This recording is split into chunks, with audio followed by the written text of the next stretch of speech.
So, good evening, everybody.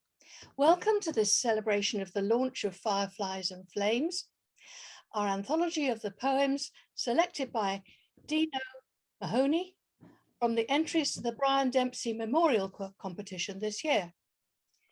Dino had a tough job.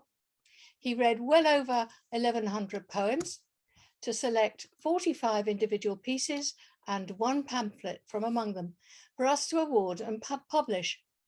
So first we're going to hear from Dino, then John Gallas, the pamphlet prize winner, will read two poems from his winning pamphlet, 17 Paper Resurrections, and then 26 of the individual contributors to the anthology will be reading their poems from the book.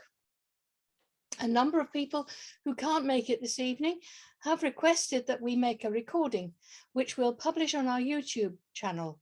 We won't have time for introductions to the poems, I'm afraid. So this time we'll have to enjoy the poems just as a magnificent potpourri of pure poetry, and we've got to make of them what we can. So we're going to, by the way, I'm going to do a small amount of screen sharing if John would like me to, John Gallas, because his pamphlet, sorry, could we mute, please? Because his pamphlet is actually an illustrated one, and there's a picture for every poem. So I thought I would screen share a couple of the pages, if that's all right. Good. So I'm going to hand over straight away then to Constantinos Mahoney, who was our very brave and very efficient judge. Dino. Thank you very much, Janice and Donal, and lovely to be here. And congratulations to everybody who entered the competition, and especially to those of you who won or were commended. I've entered poetry competitions myself, and I know the work and care that goes into submitting. It's an act of hope and courage. There was a terrific response to the Brian Dempsey Memorial Competition with 97 entries to the pamphlet competition, 240 single poems, a total of 1,217 poems, a cascade of verse. Now, I wanted to be fair in my judging, to read and reread and be guided by both head and heart. Now, competition winners need to have that little bit extra that makes them stand out. And in a strong field, as this was, criteria that I found useful in making a final decision was firstly, impact. Did the poem engage me, make me sit up, make me want to read it again? And secondly, craft and use of language. Had the poem found its form? Had the poet found a fresh way of saying?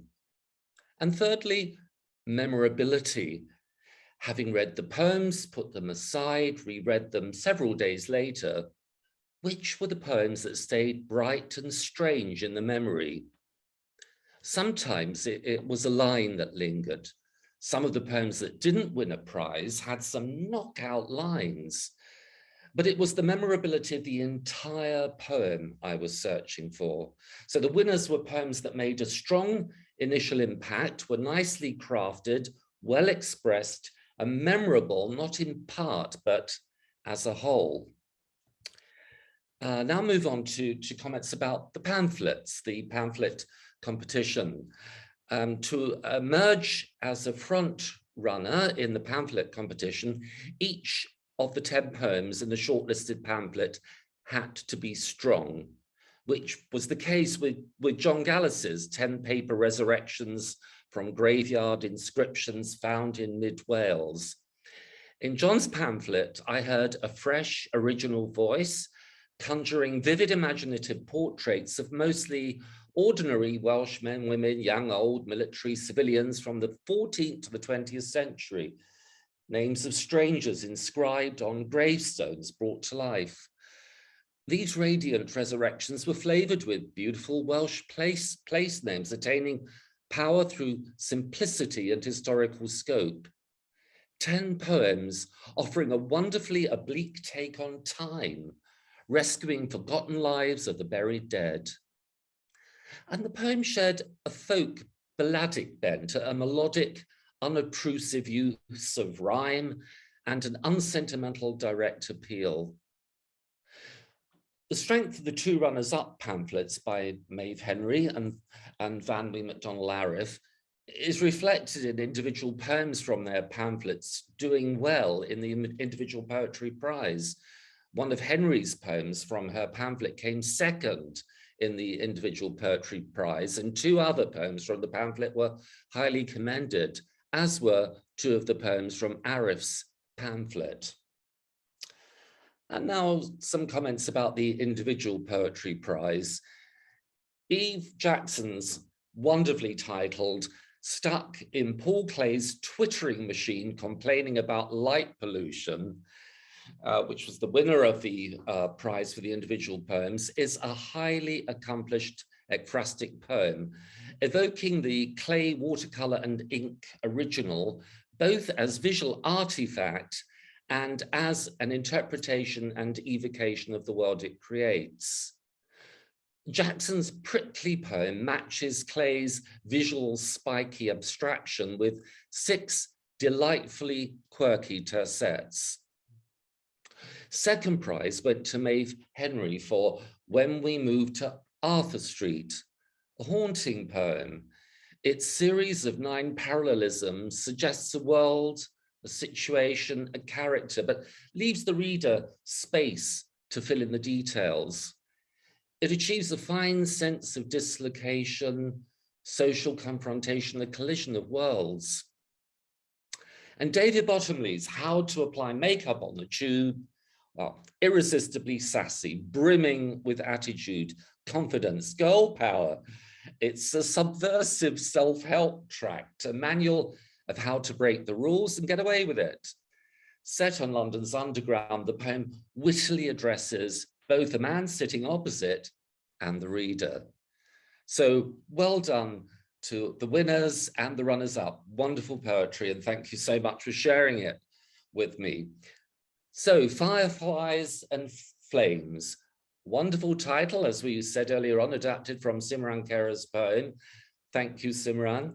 Evokes the beauty and fragility of the poems in this accomplished and highly readable competition anthology. Well done, everybody. Wonderful, wonderful poetry. And I'm really looking forward now to hearing the voices behind the poems and seeing the faces that wrote the poem. Thank you very much indeed. Thank you, Dino. Thank you, Dino. And thank you for your fantastic job. It really was a marathon job, wasn't it? And you did it perfectly. And we went along with your choices wholeheartedly. They were great. Thank you. Great pleasure. Now we're going to stay muted while, oh, I'm going to have another say. Look, John Gallas, the winner of the pamphlet section, is going to read 2 poems from his entry, which we published the pamphlet in April, and it's called 17 Paper Resurrections, and we decided we would include illustrations that he'd made for it, which are very, very evocative. One of the people who's reviewed this already, Bill Manhire, he's a very well-known New Zealand poet. He has already commented, and he said, "These are terrific. Each one a surprise, yet somehow inevitable. And then they all hang so well together. I was fully prepared to dislike the pairings of image and text, but I think they work wonderfully well. Partly, maybe, because the poems do the fuller particularization that the images somehow lack. You can't do everything in an image, and the words actually do it all." So I'm not sure which one you're going to start with, John. Number 3. Is that the knitter? Private Pew? It's Private Pew, isn't it? Yeah. All right then. So I am now going to attempt to screen share without showing all of the secrets on my desktop.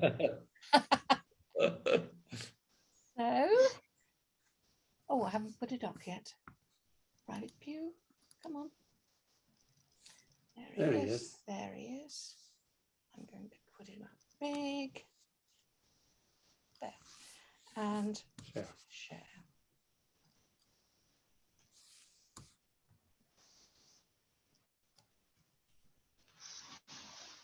Can you see the screen now? Yes. Yes, all good. Good. All right. Private M.M. Pugh died of wounds 27th of September 1944, age 19, buried in Dogethly. Carts of hay make their way towards the Mathach estuary. Day is done. The evening sun frets behind a chestnut tree. The hills are bowed in hoods of cloud. Their skirts are stained with blackberry. The night rain beats along the streets. Come see, my soldier boy. Come see. Great. And now I'm going to stop for a moment and go back and find your second poem. Sarah Elizabeth Jones. Okay, it's a tiny introduction. Then Sarah Elizabeth Jones, these are buried in the graveyard at Abu Dhabi. And I noticed them because of the incredible disparity in the ages of death.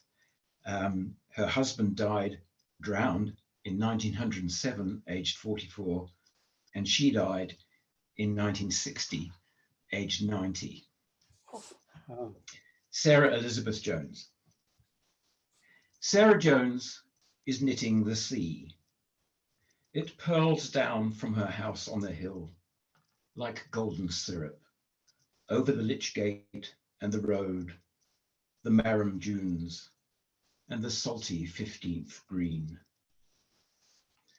Oh, Captain Jones, collect thy bones, climb out of the sea, and climb the woolly hill to me. I have been alone for 50 years, and I am sick of tears. Only the needles click, clack, click, my window and your walking stick. There she is. Thank you very much. I forgot I was muted there. I was just saying what a great illustration that is. Fantastic. I hope everybody can see us because we can't actually see anybody at the moment. Oh, there's some people. Good. They're all back. They're just hiding behind their sofas. Yes. Thank you very much, John. I should have given a small introduction to John, actually. He's actually from New Zealand, and he's a very well-known poet there. And his main publisher is Carcanet. So we were very honoured that you entered the competition at all, John. It was very good. Lovely. Thank you. This is Eve Jackson's winning poem, Stuck in Paul Clay's twittering machine, complaining about light pollution. If we are anything, twig thin, one-eyed, wide-eyed, fused to wire and this thread of dawn call exhaustion, teetering on the vagaries of handle cranks, teasels, seashells on pea sticks, eyes shot with fearful moons, bulbous brains stretched to limit. We jabber to a heaven, face dark clouds that threaten, precarious above lure of dawn pink. Our hedge homely twitters, spindled tin taut, heart, head, squawk the day, night, blue sky thing. I, tailed, gob gaping with song, with my toucan friend, feathers coiled about his throat, who coughs up a heart full of smoke, another in fierce cling projects, barbed cause in warning. And the one who chokes on a wrong note. Us automatons, stuck in congealed light, mangled hours blurred in weariness of awake. I think that evokes a clay drawing extremely well. I can just visualize all those weird little creatures. Our second poem is by Maeve Henry, and she has a couple of poems, 3 poems actually in the book, but she came second, and so she has this place as second reader. Maeve Henry? Yep. Shall I read all 3? Yes. Right. Okay, here we go. I'm so lucky to have 3 in the anthology. It's a brilliant book. So my first poem is called When We Moved to Arthur Street. When we moved to Arthur Street, I learned there are houses without gardens. I learned that nothing can be done. I learned the man across the road likes to come home drunk in the dark and pound the door. I learned to clean smashed egg off our front window. I learned my brother should not leave the house in ballet tights, because for Arthur Street, Nijinsky is a racehorse. I learned that only posh kids talk like we do. I learned a lot of things, among them how small my father's writing looks on an envelope. I learned that spit comes off a blazer if you scrub it. I learned to tell my mother I am happy. Oh, Maeve, is there another computer on in the room? No, can you hear background noise? No, I can just, there's a sort of feedback effect. It doesn't matter, it's still, we can still understand and hear it. Great. There's nothing else on, sorry. That's all right. Okay. Hang on, let me just, no, there's nothing else. Okay, the next one is Kenneth in the Park. Kenneth wears a jumper as yellow and lumpy as scrambled eggs. Our extra boy. We take him to the park on Sundays, but first Mum fetches him from the home where he lives with nuns. I imagine a dark red building with cold rooms. Nazareth House. Mum does not let us come. The nuns do not like kids. Kenneth saws the air with his swing, screams for Mum to save him, jumps into her arms without even looking. He keeps the wrappers of every sweet she gives him. We got him a truck for Christmas, but the nuns put it somewhere. His mum is dead and his dad can't have him, and then we can't have him either. Kenneth. I still see his hands holding sweet wrappers. And then the third one is, thank you. The third one is Unsaved. The big wall chart has 30 steps up to the gates of heaven. We peek at God's angels from our world of rulers, pens, and chalk. Already we know holiness has its price. Margaret Clitheroe crushed to death, Thomas More beheaded. So little asked of us, just the bore of mass, shame of confession, and a rattled grace. Now this. We colour in our chosen babies, mine is Chinese with a yellow hat, and range them like racing cars along the bottom of the chart. A penny a day will lift them up to God. The detail is obscure, something about missions and baptism, but the race is on. Pennies drop into the cross-marked box. Paper babies, yellow, brown and black, nudge up the steps.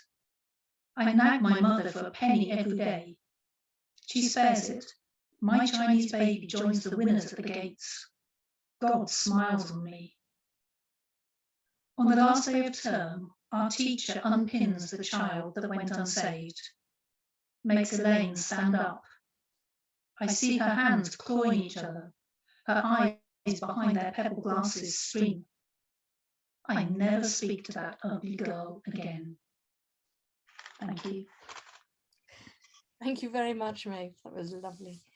And now we go on and we listen to David Bottomley, who was given 3rd prize. David? Thank you. How to apply makeup on the tube. Use your daily commute wisely. Why waste valuable morning time when you can make up your face in front of strangers on the tube to work? Ignore the bloke sat opposite. with his mouth agape at your audacity. You have as much right to do your makeup as he has to spread his legs. Make a meal of it. Remove your shades for optimum results. Indulge your wildest desires. Don't be rushed into a half-baked cake face. Take your time in building a strong foundation. Ensure your handbag is big enough to lose everything. If it has zips, prepare to take advantage of all of them. Keep zipping them open and close as though searching. Why make it easy when you can really rummage? As a general rule, you will get more attention if you sing along to each new area of application. This is where your headphones come in. They also drown out any unhelpful comments. If your journey is long enough, why not do your nails? A nail file for shaping establishes your territory fast. Polish creates a great aroma for the carriage to share in too. If you meet resistance, just raise one of your painted fingernails. If you require more space, try leaning to one side. Your neighbor will soon vacate the area for you. Keep checking on progress in your compact mirror. Finally, check your reflection behind in the tube window. When satisfied, give the man opposite a slow, obvious wink, if only to try and break his slapped face into a smile.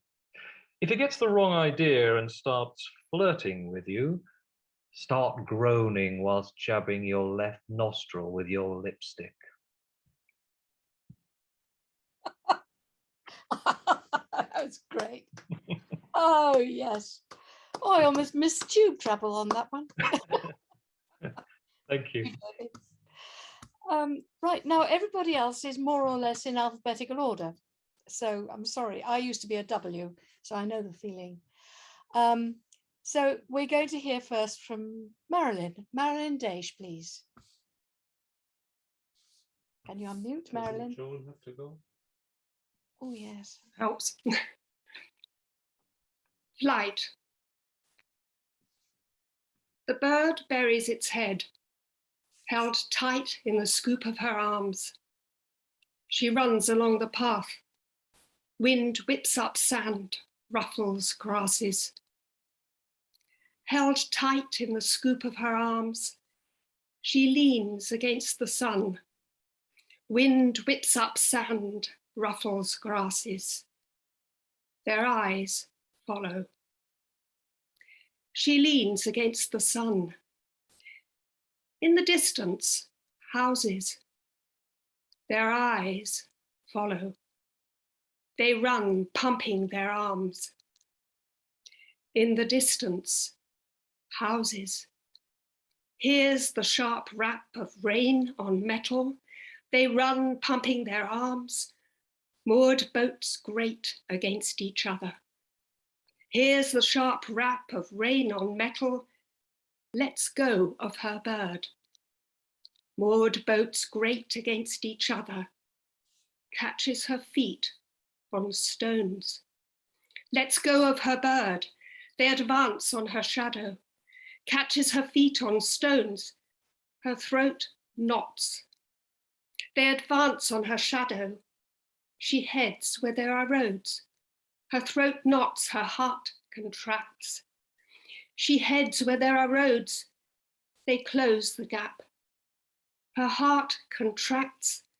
She turns. They close the gap. The bird's cry pummels the sky. She turns, flies at the dark horizon. Thank you very much, Marilyn. Now I must apologize to Kerry, who thought she was going to be next, because I've just remembered, I've promised Joan Michelson that she can go next, because she's actually double booked. So Joan, you're still here? Oh, thank you. Yeah. Okay, this is Tomcat, and I must say I've edited a little bit for clarity and as ever. Okay, Tomcat. The old Tomcat lay in the hedge between my neighbor's house and my own. The children came to say farewell, then chose a place to bury him, an opening in the clumps of pampas grass beside the hedge. We wrapped him in a towel, laid him in a shoebox, lidded it securely, and dug deep. When we had filled the grave, we marched back and forth, packing the earth tight on top. Now he could rest. As if respecting this, the foxes left him undisturbed through the summer and the autumn. But at the start of winter, they dug him up, and he was gone. They left the shoebox, which they tore, and his hairy paws. Thank you. Yes, thank you very much. I recognize the editing. Thank you. And now we're going to hear from Kerry. Kerry Derbyshire, please. If I cut out, my internet's really bad, so Don't worry. wonderful to be here. Okay, his hands were paddles that knew the way upstream between deep currents and boulders, kept me afloat in rapids unseen. His hands were coarse stone walls, the nest I went home to, kindling split clean from oldest oak, the hearth warmth on my arm, through the darkest wood on the edge of winter. My father's hands, deep furrowed, Irish. The night paths I could never fully grasp, but knew were steady as milk tracks, certain as sunsets, strong as the first frost, and he held me like a stunned wren. Would you like the second one? Yeah. The small things. To not see beyond, but know it is there, is the maze I vanish through in the absence of freedom. The narrow corridors I run my fingers over as if guidance is hiding in leafy shadows. These days, disguised as a long winter, streets and lanes struggling to find faith. A squirrel has remembered seed on the bird table and scampers towards it. A robin stakes its territory in a flurry of feathers catching light, fast as wren breath, boughs of the azalea and buttercups smiling, determined to see November through. A flock of geese have found their way across the Solway. Their chatter falls and sinks like oil into my skin. The balm of this kingfisher wing sky, hidden stars plunging to sugared violet, melting into the sea. I've come a long way to breathe the same air as, to know they're still there. Thank you. Thank you very much, Kerry. We've got all the way there, all the way through. We could hear you. Thank you. And the next reader is Janet Dean. From the prefab to our grands. Hands in pockets, he lopes, a long stride covering ground, head held forward, eyes down. Net curtains flutter after him. Neighbours with ruined roses hold on to their grudges. He must feel safer in the allotments where old men tend leeks or strangle fowl. But what makes him kick the cinder path, scuff his baseball boots before Gran inspects them? He'll find a distraction. On the bridge across the dike, he lays flat to catch the fat black leeches on the bank, stick them to a wide-eyed toddler's arm. Doesn't care that Gran's sandwiches, cut early, are already dry and curling on a china plate. Shall I read the other one, Janice? Yeah. And this one's called Still With Us. How dead were you, say, on a scale of 1 to 10? 7 tubes strung between monitors and cannulas had held you together. Which nurse paced the autopista corridors, twisted up staircases in silent rubber soles, passed evidence to white coat detectives? Who pinned down your killer? Hours fickle as sand, each day was a chance to turn the timer upside down. You kept it turning, confident the assassin would be found. We brought you to live opposite the undertakers. You joked about being fitted for a box. When your time seemed to be up, you bloody well clung on. Now you breathe through treacle-coated lungs, crash through quetiapine like there's no Saturday or Sunday, eat the weekend pack-ups in one go, complain about this block with its empty corridors.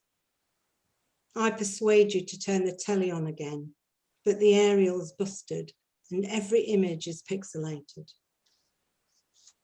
Thank you. Thank you, Janet. That was an amazing pamphlet that you sent, or 10 poems. It was all about your brother. Yes. So cruel and so brave. Thank you. Thanks. Thank you. And now we're going to hear all the way from Ireland, Michael Ferry. 10 reasons why my grandson is fascinated by the tractor. Because its throb pulls him to the window to try the wide world's wizardry. Because it thrums like an incensed creature, but responds to father's commands. Because it is brazenly functional, heedless of cosmetic fashion. Because it wallows in sludge and slather, leaves a track in the earth's rich slop. Because his father is the knight-errant, gentling its barbaric energy. Because it is robust and square, solid as building block or slatted shed. Because it implies deeds and distances, a harvest time of laden drills. Because it strains against its boundaries, tests the fabric of its borders. Because it creates its own small kingdom, bewitches all its kith and kin. Because one day, when its tumult ceases, it will rust in a grim corner, a sanctuary for small creatures. And a second poem. Painting. We paint sheds. Back then, I wondered why he spent 3 days until it gleamed and shone, and why he left the brushes clean and ready beside the half-empty tins. The week she left, while the family waited, after his father's funeral, when my cousin fell, during the Congo siege, he painted the shed. I kept my distance until the paint dried, helped with turpentine, dumped the empty tins. My shed's bare plaster has weathered to dull grey, unpainted, blends with the stone wall, the sycamore. Inside on a shelf, a new bristle brush, a row of unopened tins, a bottle of turpentine. We paint sheds. And now we are going to Nicola. Nicola Heaney, please. Hi there. Hi. Thanks for having me. So this poem is called Inheritance. There's a man at the crossing wearing my brother's hat. I wonder if it still smells of home. A gift from my parents brought back from Israel, their first holiday without us. It's called a tekiah. There were 2, one for each of us. He got to choose first, so I was left with a boring one, all taupe and burgundy stripes. I wanted his, turquoise fringed with yellow, little mirrors woven into the seams. I was surprised he chose it. He's never been one for attention, didn't speak properly till he was 4, broken words rushing out to fit gaps left by my constant churn of chatter. It ended up in my stuff, moved across countries with me, stuffed into the backs of wardrobes with other toot from other trips. Innumerable tote bags, magnets, memories of places I've never been, gifts received with practiced grace, bundled later into charity shops for other people to receive. On a visit home, I scavenged for socks in Dad's wardrobe, but fingers closed instead on years of cards and homemade gifts, tiny socks, a christening coin, a yellowed little tooth in a tin. The lights change. My brother's hat moves out of sight, my guilt trailing behind like a shadow. I call home just to hear their voices. Thank you. Beautiful, thank you. You are not by any chance related to the famous Irish Heaney, are you? No, I wish. Same part of the world, but no relation. Thank you. I was just curious. Beautiful poem though, thank you. And now we're going to have Simran Kalra. Simran, would you like to read your poem, please? Right, thank you. You can hear me, right? Perfect. Of fireflies and flames. It's hard to make sense of realities when intimacies are partial and passing, when momentariness is only understood in retrospect. I'm feeling a bit too raw, a bit too soon. And now I'm trying not to confuse the firefly with the flame. Thank you. It was lovely. Simran also sent us a poem which I was very keen to include, but there wasn't room, which was about being uprooted from your home in Afghanistan.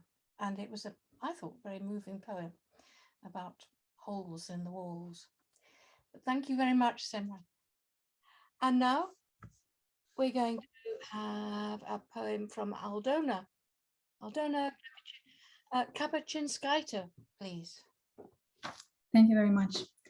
The poem is called So Why Do I Have Dreams We Did? If we'd survived, I would have waited decades like one of them chipping off Penelope's, longing and doing and undoing, and you would have fought your own Cyclops at distance.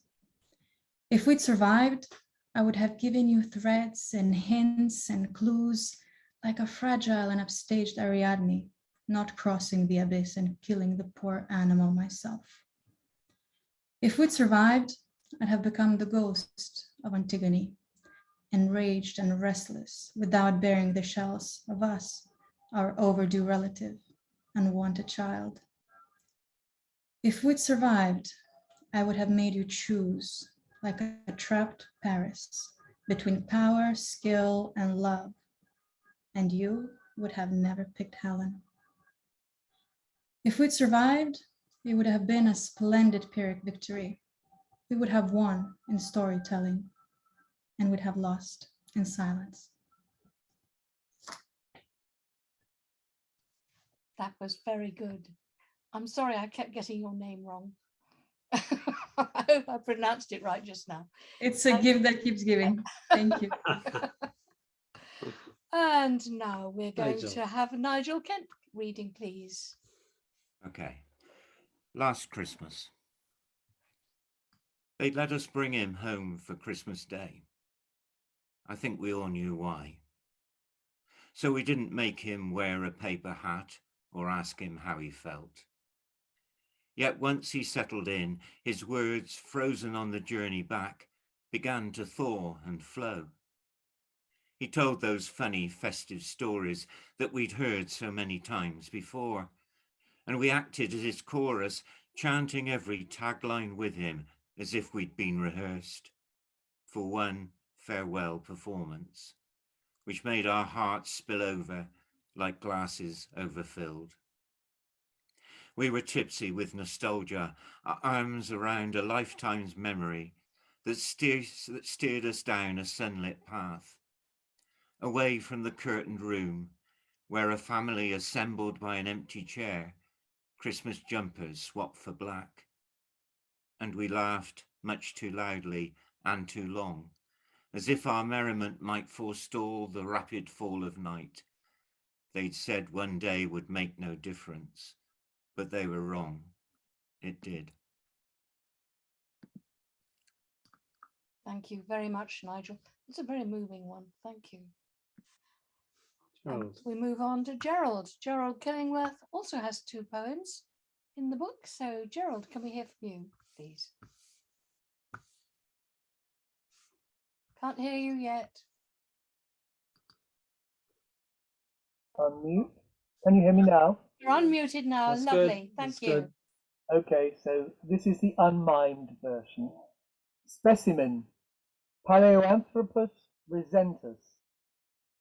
I am 3 teeth in a shard of mandible, a thumb's length of the ridge where my frown went. He, they say correctly, passing my fragments along the line in white-gloved hands. Their guesses are hushed, as if I might spring up, the whole of me, affronted. What I'd say is, in complete sentences, not the growl they might expect. I'd say, I didn't ask to be primitive, it was all I knew, so don't sniff. I could have managed hot water, sandwiches too, I expect, and even those trousery things that stop you jumping properly. I could cry and sing like you wouldn't believe, and if I strode out into your world, all set up, and with whatever you do to your hair, people would notice me and say, there goes quite a specimen. And the second one is called In Praise of Chlorophyll. With the last flakes settling, and the sunsets a tad less spectacular, you have to hand it to particulates, their palate is extraordinary. Stirrings are heard. Life re-emerges from fissures, encarapaced. The air is sensed with feelers, a cocktail of exotic gases, but survivable. Scientists foretold this age of ant and cockroach, a new hurrah of vermin preparing for empire since the late Carboniferous. 13-legged, hyena-sized, some sinuous, all predatory. Those soft-bodied upstarts are long gone, poisoned by their own presumption. Their nests, achievements, dust-scoured, insignificant. Life isn't exactly back to normal, more a mutated kind of balance. But what if only, one thing has managed to remain unchanged? A soft green throw, stretching, rippling, as far as eyes on stalks can see. Grass, simple, vital, multi-purpose, beautiful.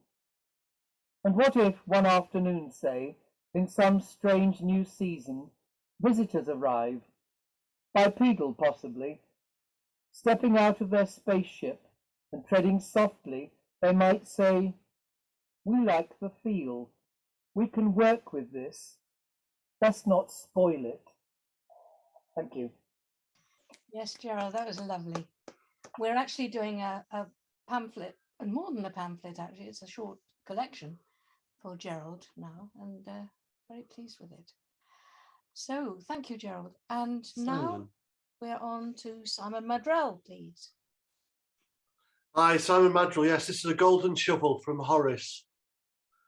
One night awaits us all, when the end punctures our innocence, and we care less than we think, because the extinction of species is the only path we follow when dependent on the words of power. Even as we speak, time speeds to death. We are but dust and shadow already, and must change only the name for this story not to be about us. Long after our 2 feet have trodden. They will say there were humans here once. Thank you. Love that one. We put that one in as the last poem. It just seemed so strong and so apt to be the last poem. Thank you very much, Simon. Sorry about getting your name spelled pronounced wrongly. So, and now we're on to Jane. Jay Mclaughlin, please. Meteor. The beautiful, the terrible, the strange stare at us from the universe we ignore.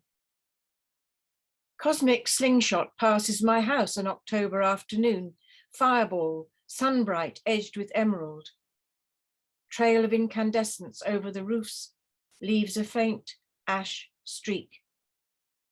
Pulled out of the asteroid belt by a tug from Jupiter, flung across Mars' orbit, scheduled to burn out somewhere over Elephant and Castle. A meteor. But then, what else? What fiery visitation? What might have launched a blazing thing across my sky? The clouds and roofs are quiet, make no sign. The beautiful, the terrible, the strange flew past my door and might come back. Great, very strong poem, thank you. And Heather. Next is Heather Mawson, please.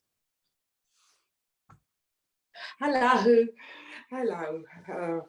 Very nice to be here. I'm very honoured to be included in this lovely anthology. Yes. So I'm reading Colours of My Family. My family had a ghostly pallor. Our strip lighting made them insipid, but their noisy presence and frayed tempers turned their faces pink and the air blue. My own skin was milky white with dark freckles. Mum's face turned beige from Max Factor. Her silver fox hairpiece and 40 embassy a day gave her a movie star sheen.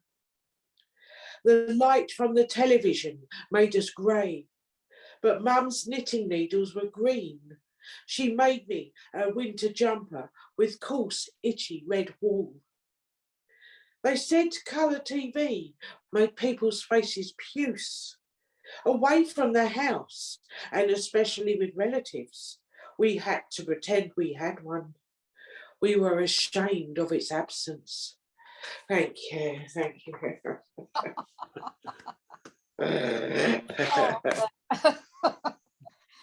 Mine passed extremely effectively. A gold mine there. Yes. Fiona. And now, next is Fiona, please. Fiona Sinclair. Fiona, unmute. Ask her to unmute, like back there. Oh.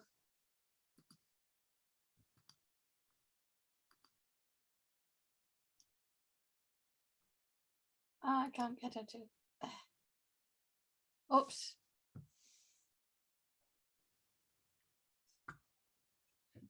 Fiona, I've accidentally muted you again.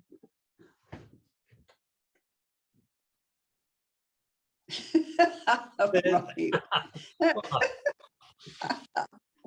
Pillion. The bike roars off with rock and roll riff. Troubles are stuffed in my jacket pockets as I scan for traffic lights, junctions, anti-bikers. Brace on foot pegs and sissy bar for the shunt.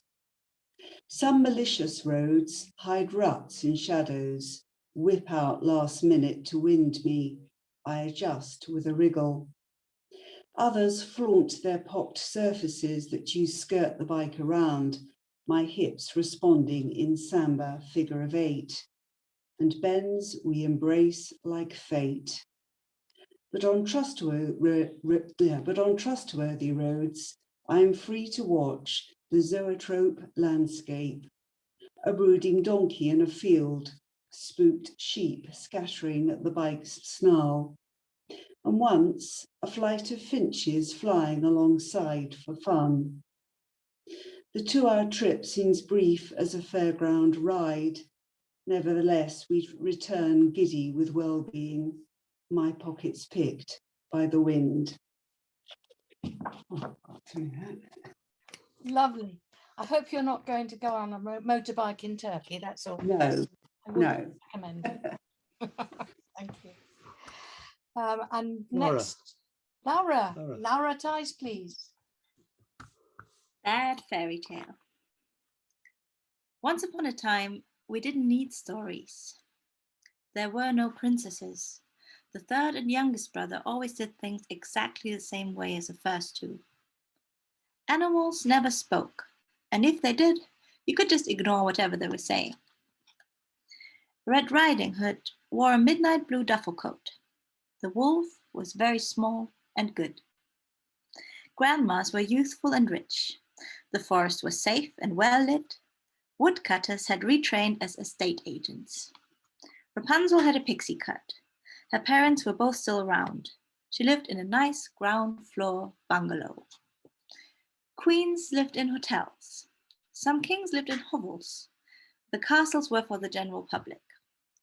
There were no giants or dwarves because we were all the same height and nobody whistled. Everyone thought their stepmom was the loveliest, Cinderella and Snow White especially. Magic had no price attached whatsoever. There was no shoe-based torture, no anti-witch propaganda, so children never burned any in their own ovens. Wishing did not do anything. There was no kissing. Nobody got married. No one got cursed. Nothing much happened. And they all died at various points disgruntled. Do we have time for the second one as well? Okay. The second one is called Anne Said That Writing Is. Anne said that writing is the imaginary friend you drink your tea with in the afternoon. I'm trying to picture her now. Her amber eyes, her mysterious hair, her freckles at the bridge of her nose, her little frown, her easy laughter. I should invite her more often, daily. I tell her I'm sorry for my flakiness, but she says there's nothing to forgive. Still, I know things have changed between us. She comes when I make space for her to come, like today, but she rarely knocks on the door uninvited. I loved it when you did that, I tell her. I loved your uninvited visits the most. When I was in the middle of something else in my PJs and you arrived in a perfect dress and I dropped everything to find a pen and a scrap of paper and said, tell me. And you told me the entire story in one sitting until the sun rose again. I miss those times. Sometimes now she comes for tea and we hush at each other for an hour before she leaves again without a trace. Most days she does not come at all because I string her along with excuses. Tomorrow, next week. I go over to her and hug her ashamed. I don't know what happened. I will be better, I whisper, I promise. She smiles at that. The smile of someone who has known you your entire life, has seen it all, and still believes. Great. Thank you very much, Laura. We enjoyed them. Simon Tyndall then. Hello. Good. Hi everyone. This is Ultimate Irony. You find it ironic that an animal lover can tuck into a turkey dinner. I find it ironic that a turkey dinner can be interrupted by a Twitter feed. You find it ironic that despite being yellow, when I see red, my language turns blue. I find it ironic that when you hit the town in your brand new car, you don't see the lights change. You found it ironic that a would-be writer, your resident explorer, never strayed from the page. I find it ironic that some brave pigeons, home birds at heart, never come back. Thank you. Yeah, we love that one too. And David Punter, please. Thank you, Janice and Donal. It's very good to be here. This poem is called The Life Incomprehensible. Oh, yes.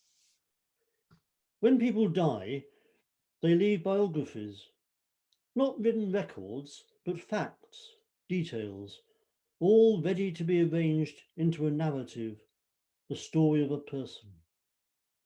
His early school successes led inexorably to his remarkable academic career. Or his very first spell in Wormwood Scrubs committed him irrevocably to a life of crime. Or the premature death of his father prevented him from ever trusting to continuity or commitment. Instead, I would like to leave behind a trail of false facts and misleading questions.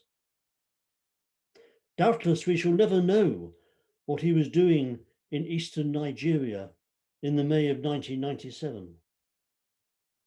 Or some say it was him on the arm of a Greek princess on the Earl's Court Road in that notorious picture in the Daily Mail. Or can we really be sure of his state of mind during the incident with a bus and a motorcycle in 2006? If my life has been so frequently incomprehensible to myself, is it not right that it should prove enduringly so to others? Thank you. Oh, yes. You ought to write one of those box sets of like the Blacklist, which we're on at the moment. Thank you very much, Steve. We have two people left. Jules Whiting next, please. Jules? Sorry, I always struggle with unmuting. Okay. Thank you. Really pleased to be here Nice today. to see you. Owl, the corpse bird. Almost invisible in cryptic plumage, the darkness haunter, dream destroyer, brushes twilight on the window, lightly, so lightly with silent wings, serrated feathers break the air I breathe. A screech percolates my sickbed, talons hook and ease, and no stifled pleas of please don't drop death across my door or stop it. I swabbed the window of breath-blown fears, and there in the droop of a lamplit glow, a black cat lifts its paw. Let's go, a small shadow.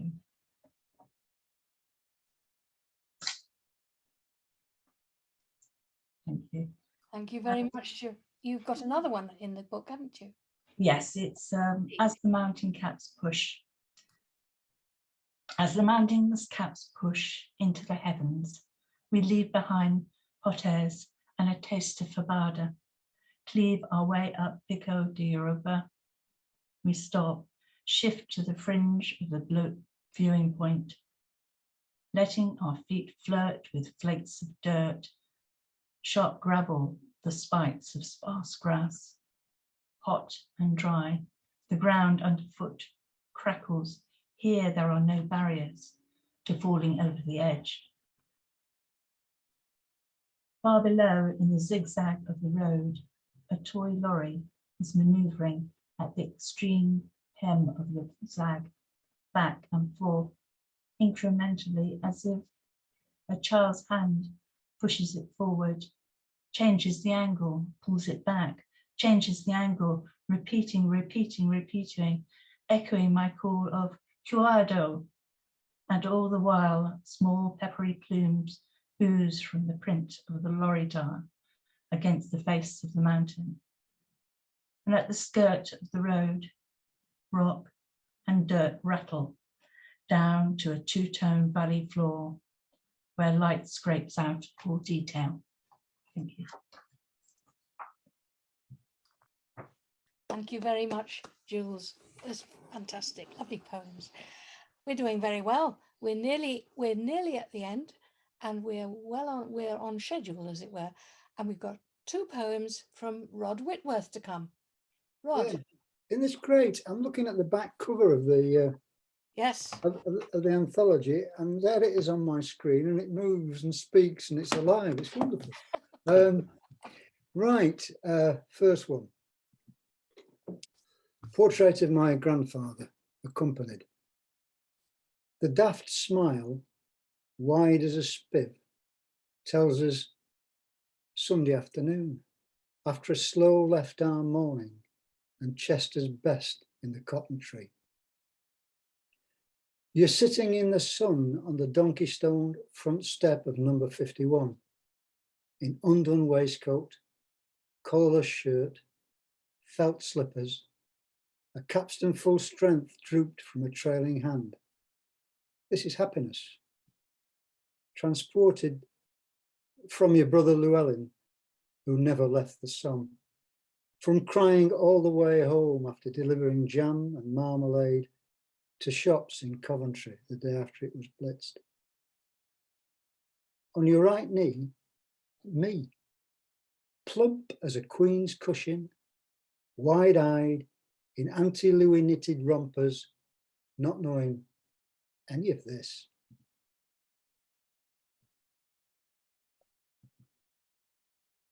And the other one is called 1-4. He was walking away when I noticed the wings. Furled they were, but still visible against the dark blue hoodie.